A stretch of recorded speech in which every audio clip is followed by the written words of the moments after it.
Hingga sidang PK Saka Tatal di hari kelima ini masih membahas soal penyebab kematian korban Vina dan Eki. Bukti-bukti diperlukan untuk memperkuat temuan forensik atas sebab kematian korban. Kita bahas petang hari ini, Saudara, bersama kuasa hukum Saka Tatal, Titin Priyalianti, dan juga ada Guru Besar Fakultas Hukum Universitas Jenderal Sudirman Purwokerto, Profesor Hibnu Nugroho. Selamat sore, Bu Titin dan juga Prof. Hibnu. Selamat sore, Mbak. Selamat sore, Bu Titin. Selamat sore, Prof. Baik, saya ke Bu Titin dulu. Bu Titin, ini kan dari tim Saka Tatal mengarahkan bahwa ingin mematahkan ya bahwa ini adalah pembunuhan, tapi ini adalah kecelakaan begitu. Apa yang kemudian bukti sahih yang dimiliki oleh tim hukum Saka Tatal ini untuk mematahkan alasan kematian korban ini dari pembunuhan ke kecelakaan ini? Terima kasih, Mbak. Sebetulnya kan saya meyakini tidak ada pembunuhan dan pemerkosaan yang dilakukan oleh Saka Tatal dan 7 terpidana lainnya juga kan sejak 2016. Hanya saja dari dulu kan tidak pernah ada yang memahami masalah itu. Kemudian yang pada sidang PK kita menghadirkan juga tim menghadirkan saksi-saksi ahli, dan tadi keterangan Profesor Mujaki itu luar biasa di samping saksi-saksi lain yang sudah dihadirkan. Jadi ketika kami menyerahkan novum 1 sampai 5 yang sifatnya visual di samping novum-novum lain itu kan mengenai tubuh foto-foto korban di rumah sakit yang sebetulnya foto-foto itu tidak pernah dilampirkan dalam berkas Saka Tatal. Nah, ketika ahli ditanyakan oleh jaksa apakah foto-foto itu bisa dianggap sebagai novum, walaupun dipakai dari angle yang berbeda, misalnya awalnya dari kiri menjadi dari kanan, ternyata jawaban ahli adalah itu bisa, yang penting bisa memberikan keterangan pada situasi yang berbeda. Dicontohkannya ketika misalnya diambil dari kiri tidak kelihatan ada bekas luka tusuk, ada goresan, tetapi ketika diambil dari kanan ternyata berbeda. Nah itu, yang ditampilkan sebetulnya di novum itu adalah tidak pernah ada luka tusuk, tidak ada luka tusuk di perut Eki.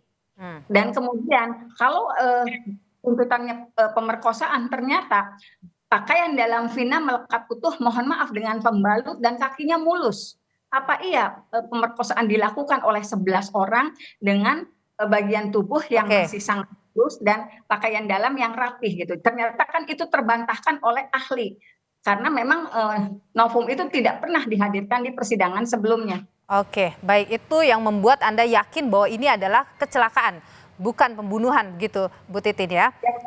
Kecelakaannya karena semua bukti-buktinya ada di flyover Talun. Tubuh keduanya ditemukan di situ, darah di situ, ada serpihan daging, kendaraannya juga di situ. Tidak ada di TKP kedua yang belakang showroom itu tidak ada bukti apapun. Seperti yang disampaikan ahli forensik juga, tidak ada bukti. Harusnya ada bukti karena itu lapangan, harusnya kan ada kotoran yang melekat, rumput yang melekat gitu, lumpur yang melekat, tanah yang melekat di tubuh korban, ternyata kan tidak pernah ada disebutkan dalam visum. Baik, saya tahan di sana. Prof. Hibnu, kalau Anda mendengar apa yang disampaikan tadi dan saya yakin Anda juga mengikuti proses sidang Saka Tatal ini, apakah ini bisa menjadi kuat atau menguatkan bahwa ini adalah kecelakaan, bukan pembunuhan? Ya, terima kasih. Apa yang disampaikan Bu Titin luar biasa. Jadi bukti-bukti yang bisa menggambarkan ya. Tapi dalam konteks pembuktian itu harus lengkap. Harus lengkap. Artinya apa? Harus didukung dengan bukti-bukti material yang bisa menjelaskan. Saya takutnya seperti itu, Bu. Karena namanya suatu bukti itu harus jelas. Sehingga satu-satunya jalan yang disampaikan dengan foto-foto itu juga memberikan petunjuk. Bagaimana petunjuk bisa jalan? Ada bukti lain pendukung yang lain. Pendukung yang lain mungkin bukti yang bisa memberikan mozaik lengkap. Nah ini, mozaik lengkap, titik A, B, C, sehingga terjadilah utuh terhadap si korban, itu mungkin jadi. Tapi kalau potongan-potongan, saya kira perlu data dukung lain. Ini memang pekerjaan berat bagi teman-teman karena sudah 8 tahun yang lalu. Oleh karena itu menurut saya gini, Mbak, kalau bisa, kalau memang seperti ini minta penasihat hukum ekshumasi ulang. Karena kalau ekshumasi ulang tapi dengan dokter forensik yang objektif, yang independen dari berbagai hal. Karena akan melihat penyebab kematiannya dulu apa. Karena kita lihat walaupun sudah 8 tahun, insya Allah dengan keahlian ahli forensik, kedokteran forensik yang ada, misalkan dari rumah sakit kepolisian, rumah sakit Cirebon, kemudian rumah sakit Jawa Barat, coba melihat secara independen penyebab kematian. Kalau sudah penyebab kematian, itu titik awal untuk menentukan bahwa ini korban pembunuhan atau korban kecelakaan. Tapi Oke. kalau masih foto agak sulit. Perlu Oke. data yang lengkap lagi gitu. Oke, Prof. Ibnu, ini untuk pengajuan ekshumasi ini apakah pengaju PK yang kemudian mengajukan permohonan ekshumasi ulang atau Polda wajib gitu atau langsung melakukan itu?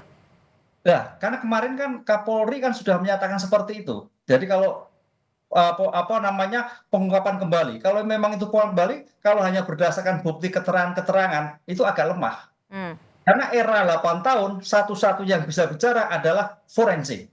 Karena Oke. forensik akan bicara ketika itu. Ketika itu tidak terjadi, berarti 8 tahun sekarang ini. Ini yang harus kita camkan. Kalau tanpa Oke. itu, simpang siur terus, Mbak. Jadi polisi yang harus langsung mengambil sikap untuk melakukan ekshumasi. Tidak perlu ada Iya. permintaan ekshumasi misalnya dari pemohon PK. Ya, karena kewenangan pengungkap perkara ada di polisi, karena sivilo, polisilah yang harus legowo, merupakan ekshumasi lagi dengan dokter yang independen. Oke. Gabungan. Itu akan menentukan. Kalau kematian sudah ketemu, gampang itu jalan. Oke, Bu Titin, ini kan kalau tadi Prof. Ibnu mengatakan bahwa masih butuh gitu alat bukti yang kemudian mendukung apa yang Anda inginkan, yaitu mematahkan bahwa itu adalah pembunuhan. Salah satunya ekshumasi juga itu perlu dilakukan. Apakah Saka Tatal juga berencana untuk mengajukan ekshumasi ini?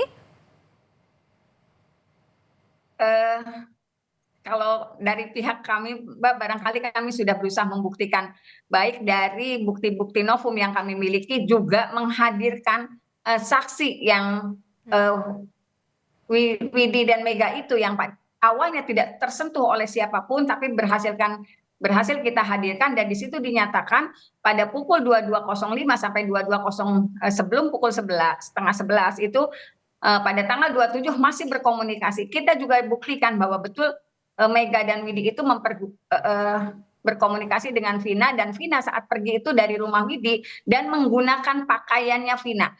Itu bukti-bukti yang bisa kita hadirkan. Masalah ekshumasi kan sepertinya gitu, itu kan memang bukan kita yang ini, tetapi institusi kepolisian.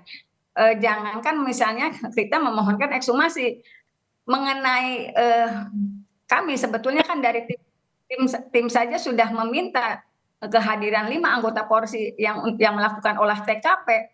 Itu aja sulit, sampai berakhirnya sidang tidak dihadirkan, alasannya suratnya belum sampai ke tangan Kapolres, padahal yang melakukan olah TKP itu yakin mempunyai data tersendiri mengenai LP kecelakaan itu, karena pada saat di sidang itu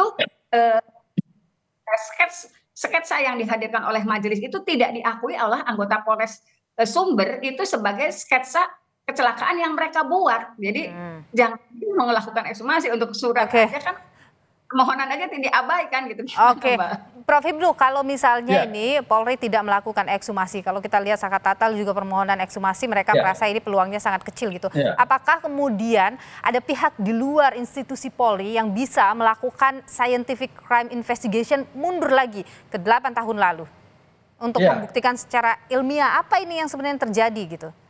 Yang sebenarnya terjadi memang kenapa waktu itu tidak lakukan. Tidak dilakukan. Ini memang pertanyaannya apakah memang tidak tahu, ataukah tidak tahu, atau memang cukup apa itu terjadi yang terjadi. Cuman yang menarik begini, Bu Titin, ketika yang melakukan penyidik ketika itu siapa saja? Saya kira penyidikan itu akan datanya lengkap lah. Ketika 8 tahun yang lalu, misalkan berita acara pemeriksaan ketika itu, bagaimana itu saya kira bisa diminta kembali itu.